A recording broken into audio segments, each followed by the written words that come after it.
11:50, cambiamos de plano informativo, nos vamos al exterior, ya nos acompaña Laura Soto del área internacional a esta hora de la tarde en nuestro informativo. Y vamos a comenzar, Laura, ¿cómo estás? Bienvenida. ¿Qué tal? En el Medio Oriente y protestas que se han llevado adelante particularmente en territorio israelita, Laura. Tú nos cuentas qué tal, bienvenida. ¿Qué tal, José? Muy buenas tardes. Son protestas que se enmarcan en una jornada nacional convocada justamente por los activistas y también familiares de los rehenes que todavía siguen cautivos en la Franja de Gaza. Y por lo que ustedes pueden ver en pantalla, se han visto ahí cortes de carretera, ¿no es cierto?, en distintas zonas del territorio israelí, con quema de neumáticos, también los propios manifestantes bloqueando estas vías, estas autopistas, y todo para pedir el fin de la guerra en la Franja de Gaza. Sabemos de que el ejército israelí está en las primeras etapas para avanzar en esta ocupación de la ciudad de Gaza. En estos momentos cuentan con el 75% del territorio gazatí ocupado y ahora buscan, para destruir a Hamás, dicen, poder ocupar la totalidad de este. Les falta la ciudad de Gaza, pero acá los temores radican en el sentido de que la vida de los rehenes podría correr peligro si es que esta presión militar finalmente sucede. Y eso es lo que protestan finalmente las personas que estuvieron en las calles durante esta jornada, con arrestos que se generaron entre medio de estos bloqueos de carreteras, como ustedes pueden ver en pantalla. También hubo una reunión del Gabinete de Seguridad del gobierno de Benjamín Netanyahu durante esta jornada que duró alrededor de 3 horas, y ahí, por lo menos lo que se sabe hasta el momento, no se habló sobre este acuerdo de alto al fuego de 60 días que fue aprobado por Hamás, que fue presentado de hecho por los mediadores en este conflicto, Qatar y Egipto, pero no ha sido aceptado en este caso todavía por Israel, que no está de acuerdo con un acuerdo parcial, sino con uno que logra la liberación de todos los rehenes restantes. Se dice que son 50 al menos, 20 de ellos estarían con vida todavía, así que es parte de lo que se ha vivido en esta jornada. Día de la perturbación es como le han llamado los manifestantes a esta jornada de protestas nacionales.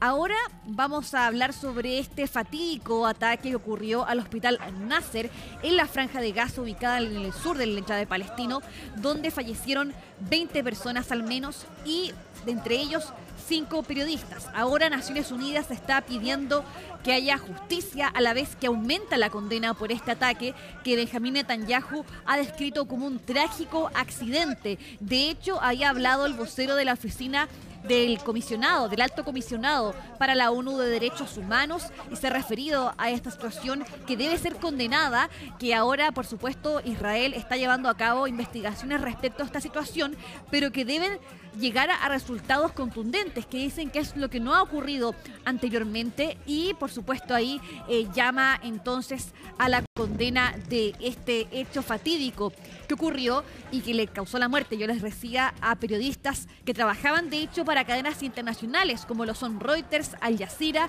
también Associated Press. Vamos a escuchar entonces lo que dijo en este caso el vocero del alto comisionado de la ONU para los Derechos Humanos. El asesinato de periodistas en Gaza debería conmocionar al mundo, no para que guarde silencio, sino para que actúe y exija rendición de cuentas y justicia. Sabemos que uno de los 5 periodistas parece haber muerto en el primer ataque aéreo, mientras que otros 3, incluida la periodista, parecen haber muerto en el segundo. Esto es impactante e inaceptable. Como dije, está prohibido atacar a periodistas, pero también está prohibido atacar hospitales. Las autoridades israelíes han anunciado investigaciones sobre este tipo de asesinatos. Debe haber justicia. Aún no hemos visto resultados ni medidas de rendición de cuentas.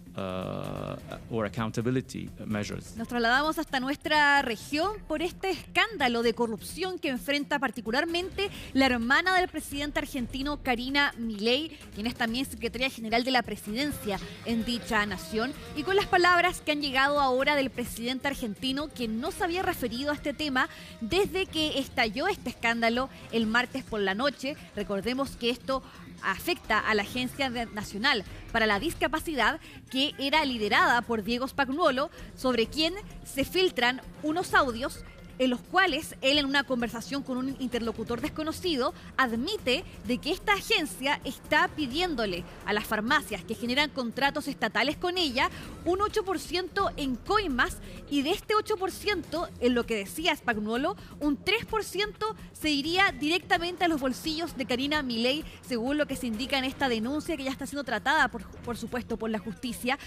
Hasta ese momento, Javier Milei no se había referido al tema, pero durante el lunes por la noche defendió a su hermana entonces en un acto político para presentar a sus legisladores de La Libertad Avanza en las próximas elecciones legislativas. Ahí la defendió, no habló directamente sobre el caso en particular, pero sí acusó al kirchnerismo entonces de estar ampliando esta crisis. Pasemos a escuchar lo que dijo el presidente argentino en defensa de su hermana Karina. Espero una gran ovación ahora, ¿no? También quiero agradecer al jefe, Karina Milei, por haber llevado la titánica tarea de organizar el partido a nivel nacional. ¡Gracias, jefe! En estos momentos donde justamente el kirchnerismo se dedica a sembrar el caos, a tratar de generar esta inestabilidad, y lo cual lo hacen de manera abierta, descarada.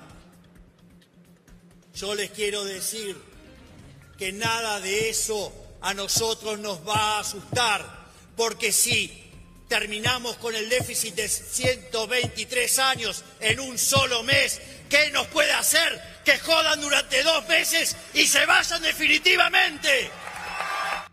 Bien, ahora nos trasladamos hasta las Islas Marshall, que es un país insular de Oceanía que ha sufrido un incendio que ha dejado prácticamente destruido en su totalidad al Parlamento de dicha nación, compuesto por 33 miembros. Lo que se sabe hasta el momento es que la mitad del edificio quedó destruido debido a las llamas que se producen durante la noche, ¿no es cierto?, en dichas islas, y por lo tanto ya no se puede utilizar, según lo que se informa, ¿no es cierto?, por parte de las autoridades locales. Así se pierden los archivos, la biblioteca del Parlamento, y lo cierto es que en esta pequeña nación de 42.000 habitantes, por supuesto que impactó bastante esta noticia. Es un archipiélago que está a medio camino entre Hawái y Australia, para que ustedes se puedan ahí ubicar geográficamente, que sufrió durante estas últimas horas lamentablemente la destrucción de su parlamento en un incendio que por supuesto ahí se están investigando las causas. Vamos también ahora a Francia con una ceremonia que se llevó a cabo por parte de dicha nación para devolver 3 cráneos que son de la era colonial de Madagascar a esta última nación, incluido el cráneo de un rey que justamente lideró en esa época, a fines del siglo XIX, Madagascar. Todo esto, para darles un contexto, ocurrió una guerra en esa época colonial, cuando Francia estaba intentando todavía imponer, por supuesto, su liderazgo colonial en Madagascar, en el cual finalmente le quitan la vida al rey Toera, quien es del pueblo Sakalava. Y lo que se sabe ahí entonces es que lo asesinan, lo decapitan y se llevan tanto el cráneo de este rey como 2 miembros de su corte hasta Francia, y se encontraban en el Museo de Historia Natural de París. Y hasta el momento no había sucedido nada con respecto a esa devolución hasta el día de hoy, cuando finalmente, bajo la presión también de la nación de Madagascar para pedir el regreso de estos cráneos que son muy importantes también para su historia. Lo que se sabe, eso sí, en todo caso, es que no hay pruebas de ADN que confirmen de que el cráneo devuelto sea realmente del rey Toera, pero sí hubo un medium por parte del pueblo Sakalava que sí lo confirma entonces a través de un ritual, según lo que se ha informado también entonces en esta ceremonia. Es la primera aplicación de una nueva ley en Francia para agilizar la devolución de restos humanos de colecciones entonces francesas por esta época colonial, ¿no es cierto?, que ahí se llevaban entonces este tipo de restos y que se exponían en los museos de dicho país europeo.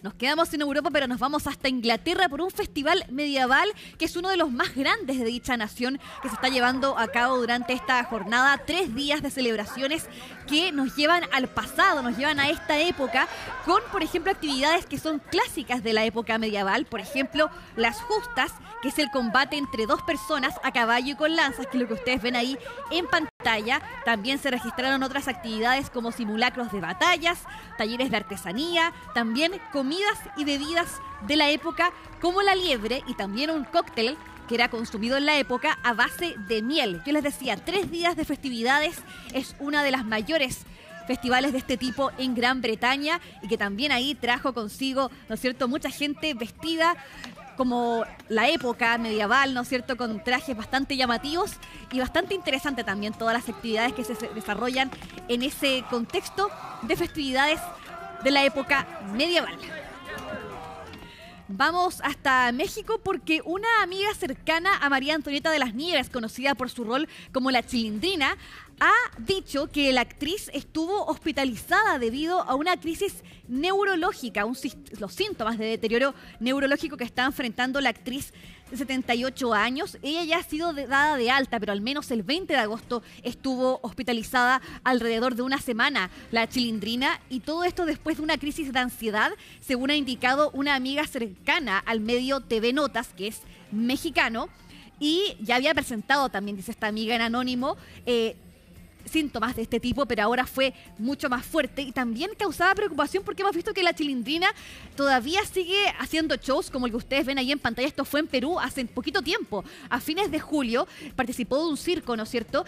Pero lo que se informaba en ese momento es que ya se le veía un deterioro neurológico en la forma de comunicarse, por lo tanto ahí también genera preocupación ahí el estado de salud de la actriz mexicana de 78 años y que también influye, según lo que dice esta amiga, que está muy vigente, que no para, que sigue muy activa en sus presentaciones y que por lo tanto ahí también puede producirle ciertos tipos de problemas. Bien, Laura, vamos a seguir monitoreando el estado de María Antonieta de las Nieves, más conocida, al menos en esta parte del planeta, en Latinoamérica, por su rol tan destacado y tan histórico de la Chilindrina. Hay preocupación en México y, por supuesto, en toda Latinoamérica. Seguimos atentos. Muchas gracias. Que estés muy bien. Nos vemos. Tú también. Chao. Muchas gracias, Laura. 2 de la tarde con 2 minutos. Vamos a la pausa. Al regreso hablamos de deporte en CNN Tarde.